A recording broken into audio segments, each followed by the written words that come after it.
Ask anybody. To be fluent in a language, you have to study abroad.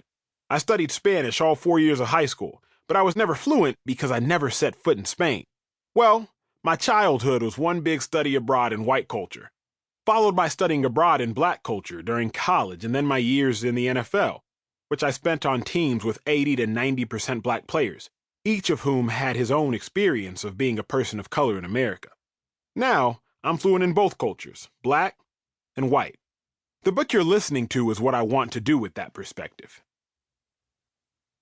We're in the midst of the greatest pandemic in recent times, which has a potential to be the greatest pandemic of all time. Friends, wear your masks and wash your hands. However, the longest-lasting pandemic in this country is a virus not of the body, but of the mind, and it's called racism. I'm not sure if we can cure racism completely, but I also believe that as we rush to find a vaccine for COVID-19, we should be pursuing with equal determination a cure for the virus of racism and oppression. The ultimate logic of racism, Martin Luther King Jr. once said, is genocide. I don't mean to be the bad news bears, but we are living in an America that necessitated the Black Lives Matter movement. A country in which the simple declaration that people who look like me are worth saving has become controversial. Enough. I want to be a catalyst for change, to help cure the systemic injustices that have led to the tragic deaths of too many of my brothers and sisters, prisons popping up like fast food chains, inequalities in healthcare and education, the forced facts of who gets to live where, the ingrained ignorance of Americans who can't see beyond skin color. I believe an important part of the cure, maybe the most crucial part of it, is to talk to each other. Let me take a second to break down what I mean. I don't mean chatting about whatever.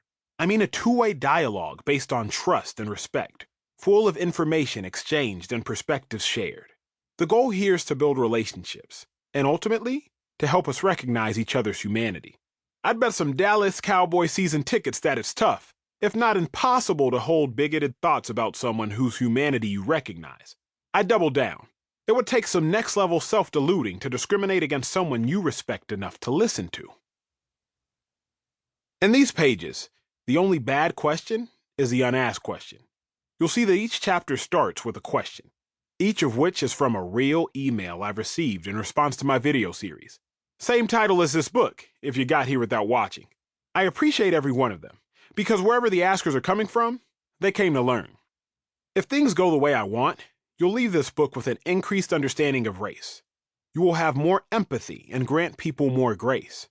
And if you have more empathy and are more gracious, then you'll be less judgmental. And if you're less judgmental, then your judgment is less likely to play itself out in racism. Now, there are degrees of racism. If you're reading this, I imagine you're not a white hood wearing, Confederate statue defending, Dukes of Hazzard idolizing, tiki torch toting, N-word barking first-degree racist.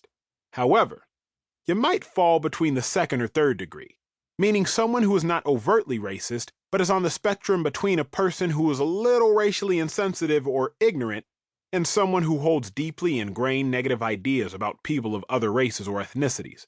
Even if none of the above descriptions fit you, you might know someone they do fit. Pause. Did that make you uncomfortable to hear? Look, I won't lie to you. We're only getting further into the weeds from here. We're going to talk about slavery a lot. We're going to talk about privilege and complicity and so on. But getting uncomfortable is the whole idea. Everything great is birthed through discomfort. Think about it. A mother suffers no small amount of trouble for 9 months before enduring the mega pain of labor and birthing the world's next great hero genius. I endured years and years of grueling football practices, many of them under a scorching Texas sun, before I made it to the NFL.